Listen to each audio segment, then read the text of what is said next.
সুপ্রিয় দর্শক, আসসালামু আলাইকুম। আপনাদের সবাইকে স্বাগত জানাচ্ছি এখনকার আলোচনায়। আপনাদের সঙ্গে আছি আমি সিরাজুল ইসলাম। দর্শক, ইরান কুয়েতে ব্যাপক হামলা চালিয়েছে আজ ভোরে এবং দিনের বেলায়।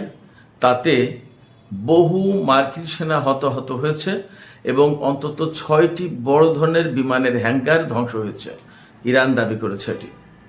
এদিকে মধ্যপ্রাচ্যে অন্তত 100 রিফিলিং ট্যাঙ্কার বিমান মোতায়েন করেছে আমেরিকা। এর ভিতরে বেশিরভাগই ইসরায়েলে মোতায়েন করা হয়েছে। এর মানে হচ্ছে যে ভয়ঙ্কর রকমের একটা ইরান বিরোধী অভিযান চালাতে যাচ্ছে আমেরিকা, তার আলামত এটা। এদিকে ইরানের সামরিক বাহিনীর পক্ষ থেকে সতর্ক বার্তা দেওয়া হয়েছে, মধ্যপ্রাচ্যের যে সমস্ত দেশে মার্কিন সেনা মোতায়েন আছে সেই সমস্ত সেনা মোতায়েনের অবস্থান থেকে অন্তত 500 মিটার অর্থাৎ আধা কিলোমিটার দূরে লোকজনকে থাকতে বলা হয়েছে। এর মানে হচ্ছে ইরান বড় রকমের অভিযান চালাতে যাচ্ছে। আরও একটি গুরুত্বপূর্ণ খবর আছে, বাহরাইনে ইরান হামলা চালিয়ে অ্যামাজন ডাটা সেন্টার পুরোটা ধ্বংস করে দিয়েছে, এই দাবি করেছে ইরানের আইআরজিসি। এদিকে হরমুজ প্রণালী দিয়ে তেল পরিবহন করতে হলে জাহাজগুলোকে অবশ্যই চীনা মুদ্রা ইউয়ানে ইরানকে টোল দিতে হবে বলে ইরানের পক্ষ থেকে ঘোষণা করা হয়েছে, এমন খবর সামাজিক যোগাযোগের মাধ্যমে ভাসছে। এছাড়া আরেকটি খবর আছে, আমি দুপুরের ভিডিওতে বলেছিলাম, এখন তার আপডেট আছে। একজন ইসরায়েলি সেনা নিহত হয়েছে পশ্চিম তীরে ইসরায়েল এবং ফিলিস্তিনিদের মধ্যে যে সংঘাত সংঘর্ষ চলছে তাতে একজন ইসরায়েলি কমান্ডার নিহত হয়েছে। সুপ্রিয় দর্শক, এখন এই সমস্ত বিষয় নিয়ে আলোচনা করব, এর সাথে আরো সাইডের কিছু ছোট ছোট খবর থাকবে।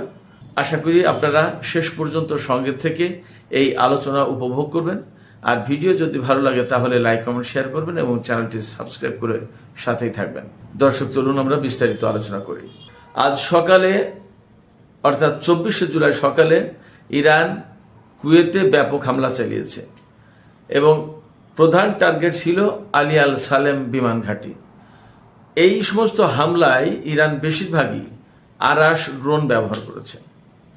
এই আরাস ড্রোন সম্পর্কে আমি গত কয়েকদিন বলেছি, যেদিন আরাস ড্রোন নতুন করে উন্মোচন করলো অর্থাৎ আরাস ড্রোন ব্যবহার করবে বলে ইরান ঘোষণা দিল, সেদিনে আমি বলেছিলাম এই ড্রোন কতটা বিধ্বংসী। 2000 কিলোমিটার পাল্লার অর্থাৎ 2000 কিলোমিটার দূর পর্যন্ত যেতে পারে, আর 150 কেজি ওয়ারহেড বা বোমা বা বিস্ফোরক বহন করতে পারে এবং ঘন্টায় প্রায় 400 কিলোমিটার বেগে যেতে পারে।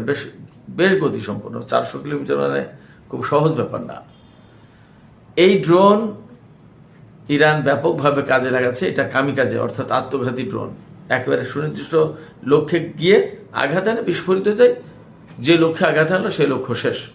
আলী আল সালেম বিমান ঘাঁটিতে আজকে হামলা চালিয়েছে, সেখানে ইরান বলছে যে বহু মার্কিন সেনা নিহত হয়েছে, আহত হয়েছে।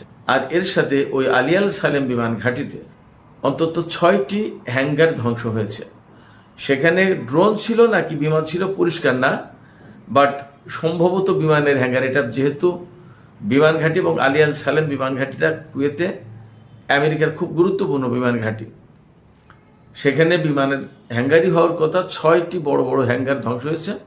বড় হ্যাঙ্গার মানেই একটা হ্যাঙ্গারে 3-4টা করে যুদ্ধ বিমান থাকতে পারে। তার মানে কুয়েতে আজকে ভালো রকমের ক্ষয়ক্ষতির মুখে পড়েছে মার্কিন সেনার, এটা পরিষ্কার।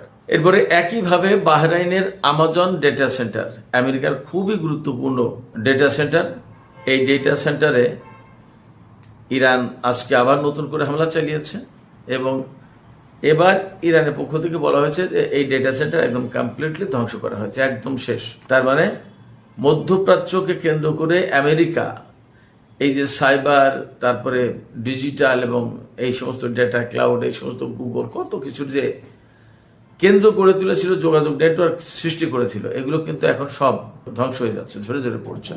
এদিকে আমেরিকা গত রাতে খার্গ আইল্যান্ডে, ইরানের যে খার্গ আইল্যান্ড, যেখানে তেলের প্রধান কেন্দ্র, তেল রপ্তানির প্রধান কেন্দ্র যে দ্বীপ, এই দ্বীপে ইরান হামলা চালিয়েছে এবং সেখানে একটি বেসরকারি অর্থাৎ একদম বেসরকারি বিমানবন্দর, সেই বেসরকারি বিমানবন্দরে হামলা চালিয়েছে। সেখানে 4টি হেলিকপ্টার ধ্বংস হয়েছে।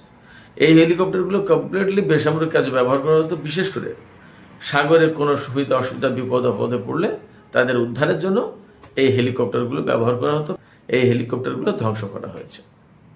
এটা আরেকটা বাজে নজির স্থাপন করেছে এমনটা দাবি করেছে ইরান এবং এর প্রতিবাদ জানিয়েছে। বেসামরিক স্থাপনা, বেসামরিক জিনিসপত্র লক্ষ্য করার তো কোনো মানে নেই। এদিকে ইরান আমেরিকার মধ্যে যে হামলা পাল্টা হামলার ঘটনা প্রতিদিন ঘটছে তা তো আমরা সবাই দেখছি। এই অবস্থায় ইরান হামলা জোরদার করেছে, তাও আমরা দেখছি। আমেরিকার বিরুদ্ধে কিন্তু ইরান হামলা জোরদার করেছে এবং এখন মেইনলি আরাস ড্রোন এবং হাইপারসনিক ক্ষেপণাস্ত্র, বিশেষ করে খাইবার শেখান, তারপরে খুরমশার 5, ফতে 110, তারপরে সিজিল, এই সমস্ত ক্ষেপণাস্ত্র ব্যবহার করছে ইরান এবং এতে ক্ষয়ক্ষতির পরিমাণ কিন্তু বাড়ছে। এবং মোটামুটি এই কয়েকদিন যা বুঝতে পারছি আমি, যা দেখা যাচ্ছে তাতে মধ্যপ্রাচ্যের মার্কিন ঘাঁটিগুলো একদম শেষ করে দেওয়ার ব্যবস্থা করেছে ইরান, যাতে এই অঞ্চলে মার্কিন সেনারা আর থাকতে না পারে, ফিরতে না পারে। মূল টার্গেটটা কিন্তু এইটা। এবং ইরান এই যে হামলা চালাচ্ছে সেটা আমেরিকাও বুঝতে পারছে, তার জন্য পাল্টা কিছু ব্যবস্থা নিয়েছে, আমি পরে আসছি। তো এই যে হামলা জোরদার করেছে, এর প্রেক্ষাপটে আজকে ইরান সতর্ক বার্তা জারি করেছে পারস্য উপসাগরীয় এলাকার যত দেশে মার্কিন সামরিক ঘাঁটি আছে বা মার্কিন সেনা মোতায়েন করা আছে সব দেশের জন্য।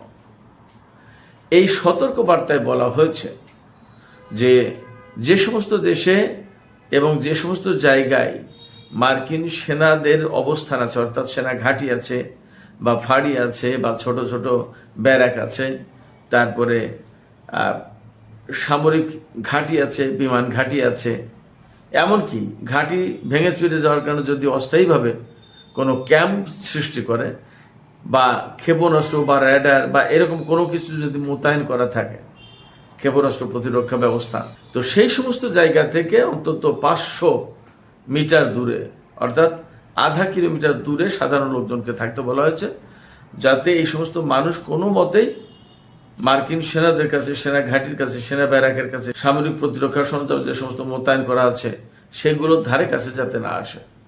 তাতে মনে হচ্ছে যে ইরান আজকে থেকে হয়তো নতুন করে তাদের অভিযানের মাত্রা বাড়াবে এবং কোথায় কোথায় কি কি আছে না আছে সমস্ত সবকিছুর উপরে হামলা চালাবে।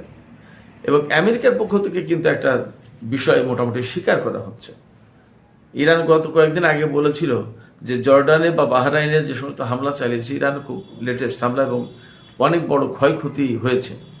এই সমস্ত হামলার আগে বাহরাইন এবং জর্ডানের লোকজন ইরানকে বিভিন্ন রকমের তথ্য দিয়েছিল, গোয়েন্দা তথ্য, যে এখানে এখানে মার্কিন ঘাঁটি আছে, এখানে এই মোতায়েন আছে, এখানে মার্কিন সেনা আছে, এইভাবে তথ্য দিয়েছিল।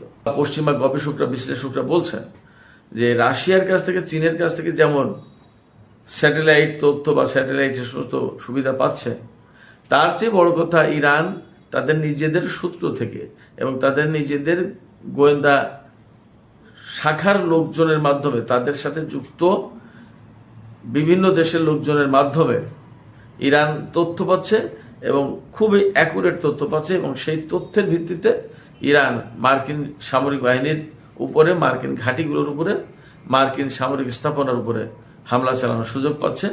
এখানে ইরান নিজেদের দক্ষতা, যোগ্যতা এবং নিজেদের সূত্র, নিজেদের সোর্স এজেন্টকে ব্যবহার করছে। এরকম একটা প্রেক্ষাপটে মার্কিন সেনারা, আমার বিশ্লেষণে, মধ্যপ্রাচ্যে এই মুহূর্তে অনেক বেশি কঠিন অবস্থা পার করছে, কঠিন সময় পার করছে। আরও 3টা খবর আমি আপনাদেরকে জানিয়ে আজকের ভিডিও শেষ করব। একটা খবর হচ্ছে যে মধ্যপ্রাচ্যে এই মুহূর্তে অন্তত 100টি রিফুয়েলিং ট্যাঙ্কার বিমান মোতায়েন করা হয়েছে। আমি গত 2 দিন আগে সম্ভবত খবর দিয়েছিলাম যে ইসরায়েলের বেন গুরিয়ন বিমানবন্দরে আমেরিকা 33টি রিফুয়েলিং ট্যাঙ্কার বিমান মোতায়েন করেছে এবং সেখানে আরও 7টি ট্যাঙ্কার বিমান মোতায়েন করতে চায় আমেরিকা। তাতে আপত্তি জানিয়েছিল ইসরায়েলের বেসামরিক বিমান কর্তৃপক্ষের পরিচালক। ওই ভদ্রলোক বলেছিল যে যদি আর একটা রিফুয়েলিং ট্যাঙ্কার বিমান মোতায়েন করা হয় তাহলে এই বেন গুরিয়ন বিমানবন্দরে যাত্রীবাহী বিমান চলাচলের মারাত্মক রকমের অচল অবস্থা তৈরি হবে এবং প্রতিদিন অন্তত 5,000 টিকিট বাতিল করতে হবে, 30টি ফ্লাইট বাতিল করতে হবে। তো সেই বেন গুরিয়ন বিমানবন্দর বাদে হয়তো আরো বিমানবন্দরে রেখেছে। এখন ইসরায়েলে যে কতটি বিমান রেখেছে রিফুয়েলিং ট্যাঙ্কার আমেরিকা সেটা পরিষ্কার না, কিন্তু বেন গুরিয়নের হিসাব তো ছিল কমপক্ষে 33টা, আরও 7টা যদি রাখে তাহলে 40টা।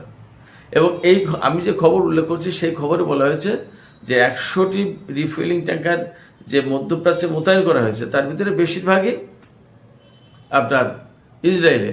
তো বেশিরভাগ যদি হতে হয় তাহলে কমপক্ষে 50টার বেশি ইসরায়েলে মোতায়েন আছে এমনটি বলতে হবে।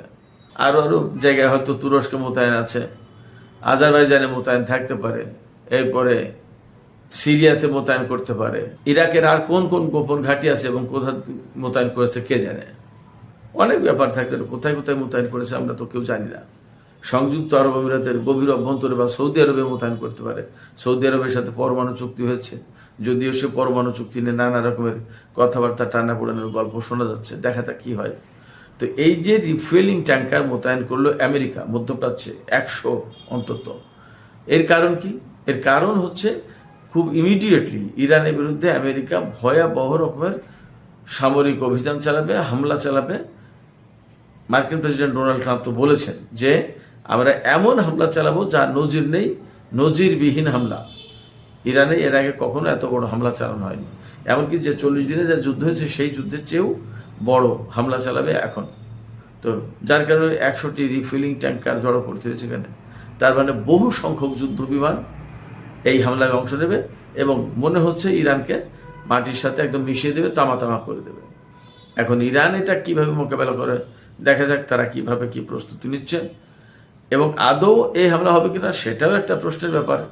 এই প্রশ্ন তুলছি এই কারণে বা এই কথা বলছি এই কারণে যে দেখা গেল শুধু ডোনাল্ড ট্রাম্প এরকমের বড় রকমের হুমকি দেওয়ার চেষ্টা করছে ইরানকে, আসলে নাও হতে পারে। আবার এমন হতে পারে সত্যি সত্যিই হামলা করে বসলো। সেক্ষেত্রে ইরানকে অবশ্যই সতর্ক থাকতে হবে। ইরান কিভাবে মোকাবেলা করে আমরা অপেক্ষায় থাকলাম দেখার। আমরা অবশ্যই চাই যে এই ধরনের বড় হামলা না হোক। আমি আরও দুটি খবর দিতে চেয়েছিলাম। একটি খবর হচ্ছে হরমুজ প্রণালীতে ইরান নতুন করে নাকি ঘোষণা করেছে, এটাও সামাজিক মাধ্যমের খবর, যে হরমুজ প্রণালীতে যে সমস্ত জাহাজ তেল নিয়ে যাবে সে সমস্ত জাহাজকে ইরানের কাছে তো অর্থ পরিশোধ করতে হচ্ছে।